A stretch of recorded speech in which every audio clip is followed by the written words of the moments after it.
There's a famous expression, it takes a village, which means one cannot do it alone without the support of others.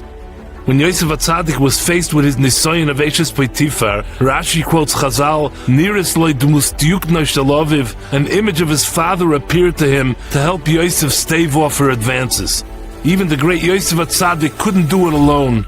The pasuk in Parshas Kiseitze machana al oivecha. The Sefer Tzroir Hamor teaches that oivecha, your enemy, is a euphemism for the Yetzer Hara. When one goes out to wage war with that enemy, do it with a machana. You need a village. It helps when one feels that he's part of a broader movement and not in it alone.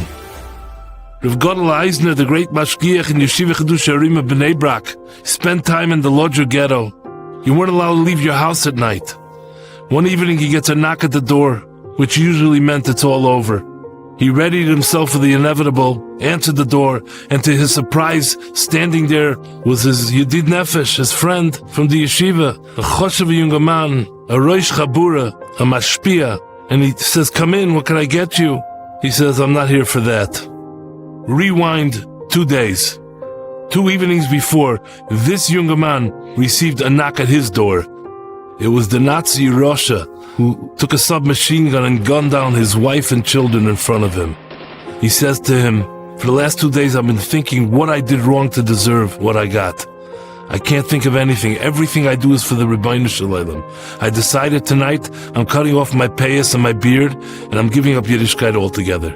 I came here only as a courtesy to let you know beforehand." Rav Gadol said, "I have nothing to say to you. If that's what you think, so be it."